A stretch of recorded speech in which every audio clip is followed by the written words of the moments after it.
to the whole conversation about Megan Thee Stallion and GloRilla trying to destiny swap with Megan, I feel like I can completely see what people be talking about when they bring it up. Because if you just look at the facts of the situation, like if you take your opinion out of it, if you look at GloRilla before her link up with Meg and after her link up with Meg, yeah, she's definitely reheating Meg's nacho. I think what a lot of people forget is GloRilla, she blew up not that long ago, okay? She was a regular girl just like me and you. So when Megan was coming up, when Megan was on the rise, GloRilla was most likely a fan. Megan took Glo under her wing when she took her on her tour. That's what that was, right? And after that, we have seen GloRilla, she seriously elevated so much after linking up with Meg for that tour. She started dressing way more like the roof. Her stage presence got a lot better, and it's like, that's good. I feel like that's what artists should do, you know, like join forces and help this new up and coming person. That's all fine and dandy. Okay, y'all, buckle up, because the tea I'm about to spill on Megan Thee Stallion and GloRilla is scalding hot, and it's been brewing for months. We're talking deleted pictures, shady likes, teams going to war, and a whole love triangle situation that has the internet absolutely shook. So grab your snacks, get comfortable, and let me break this entire mess down from the very beginning, because honey,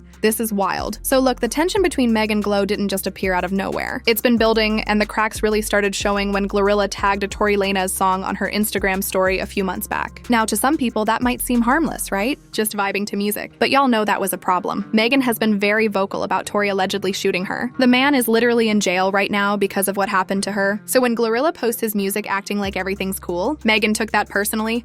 Real personally, and Meg didn't make a big scene about it either. She didn't go on Twitter ranting or anything like that. Nah, she did something way more calculated and way more final. She unfollowed GloRilla, wiped her off the feed completely, and then went back through her Instagram and deleted every single picture they had together. Every collab post, every backstage photo, every girls supporting girls moment, gone. Now when somebody does that, especially somebody as big as Megan Thee Stallion, that's not an accident. That's a whole statement. That's her way of saying, we are not cool anymore, and I don't want anyone thinking we are. So of course people noticed. The hotties noticed, GloRilla's fans noticed, the blogs picked it up, and eventually GloRilla had to address it. She came out acting like it wasn't that deep, saying it was just an innocent repost and she was just vibing to music. She even said she doesn't engage in internet mess and she's above all the drama. Okay, cool, that sounds mature, right? But then, and this is where it gets spicy, GloRilla goes and retweets something that says she doesn't deal with childish attitudes in friendships. Now, she didn't tag Megan, didn't say her name, but come on now. We all know what a subtweet looks like, and that right there, that was pointed. And just when you thought it couldn't get messier, rumors started flying that the real reason they fell out wasn't even about Tory Lanez at all. Word on the street was that they had beef over a man.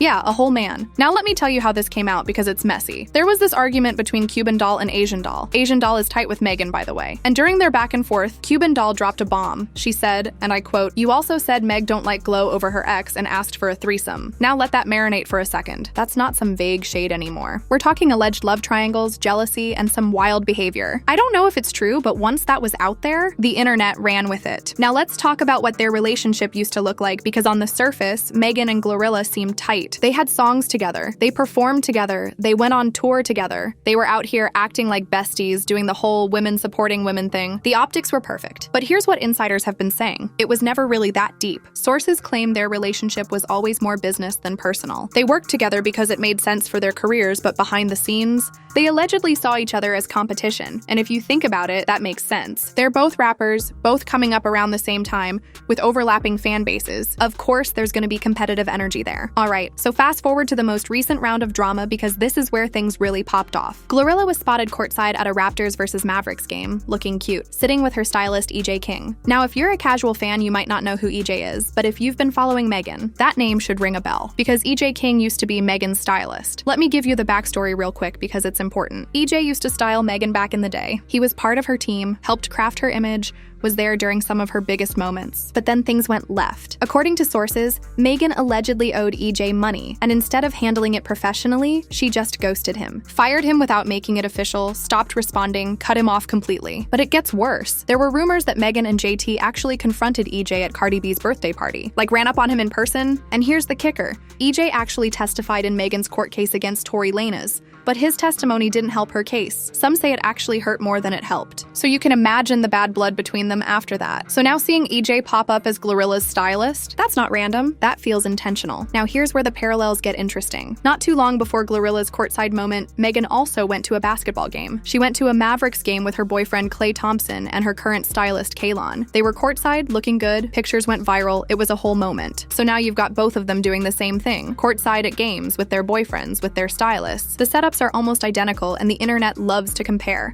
That's when the stylist got involved. A fan commented, "Not she has her own Kalon now," referring to EJ styling GloRilla. Kalon clapped back quick, saying, "You ain't no Kalon," but EJ wasn't about to let that slide. He said he doesn't care about Meghan or Kalon, and that he was the one who helped build their images in the first place. Then he hopped in the comments under the neighborhood talk and said, "We went to the game first LOL," and asked, "When did it become a race or competition to be like anybody?" Sir, you are literally making it a competition by saying that, and it didn't stop there. GloRilla's hairstylist Barb Dedon jumped in too, calling out Kalon and asking, "What's tea?" Then she took a shot at Meghan's fans, saying they don't even buy her music. That's a low blow. That's personal. When the people around the artists start picking sides and throwing shade, you know the situation is real. Now, here's the part that really set the internet on fire. GloRilla allegedly liked a tweet that said, "We all know she started being bitter after she was outsold by GloRilla. Let me give you context because this is huge.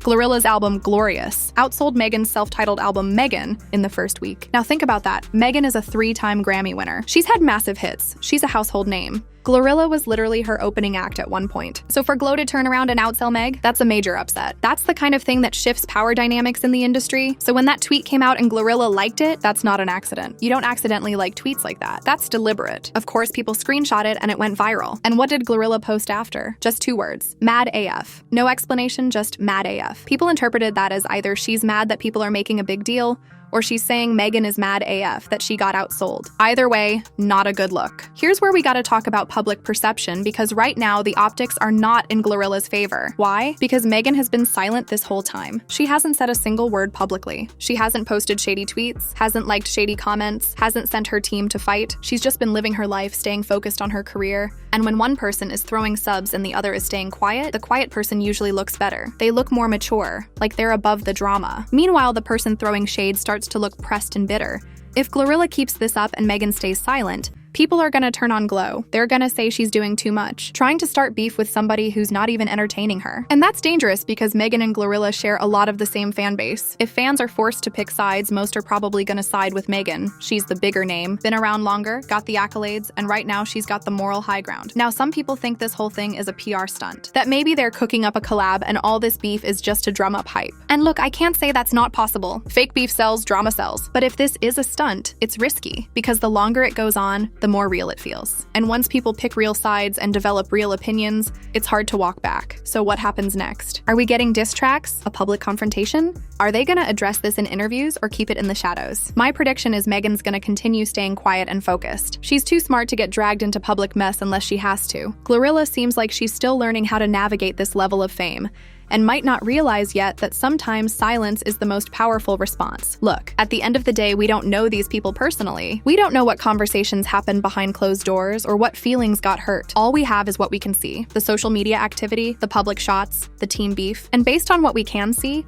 whatever friendship Meghan and GloRilla had is either done or hanging by a thread. The issue came in that was when GloRilla put that post on her story and it had Tory Lanez song on it, and then after that she started making these weird subliminal tweets. All of that context, okay, to now see GloRilla linking up with Megan Thee Stallion's old stylist who did her dirty and exposed her. They had a very messy falling out. That's now GloRilla's stylist, and now GloRilla I don't know, just some of her mannerisms give Megan, some of the things she says give Megan. So it's girl, who is this person? This is not the country bumpkin GloRilla that we knew when FNF was going around. This is a whole new and improved GloRilla. And I just think in situations like this, people can say what they want about the whole destiny swapping conversation, but I believe that is a real life thing. Some people will purposely try to get close to you, try to befriend with you, just to be close to you and pick up your weight. They are picking up your lingo, picking up your style, picking up your demeanor, picking up your aura, because they are they're addicted to it, and they love your aura, they love your energy, but they want it for themselves too. So they will literally be around you and soak up your ways like a sponge, and then take it and try to run with it. And baby, this has happened to me before, and I'm just a regular bitch, okay? I'm just a regular girl. So if this could happen to me before, and I'm pretty sure this has happened to multiple other people before, then yeah, I can believe that GloRilla was definitely trying to be a little mini Megan. And now y'all saying that GloRilla is copying Megan Thee Stallion. Really? Y'all got to be real with yourself. Now y'all attacking GloRilla. Y'all saying that now she got a stylist. Oh, she's doing everything that Meg's doing. She's copying her life, her hairstylist, and all that. What's wrong with GloRilla, the basketball player? Everybody has stylists and hairstylists. Y'all rap girlies is showing y'all hand day by day. It's y'all can't even be happy for y'all friends at this point. Your friend outsell you. You mad at that? Y'all never friends. Y'all just clicked up because y'all hated on another successful queen. That's sad. Y'all going out bad. So now I want to know what y'all think. Is GloRilla doing too much? Should Megan speak up and address it? Is this real beef or publicity? Are you Team Megan, Team GloRilla, or just here for the mess? Drop your thoughts because this story is far from over and I'll be back with more tea as soon as it spills. Until next time, stay messy. I mean, stay informed.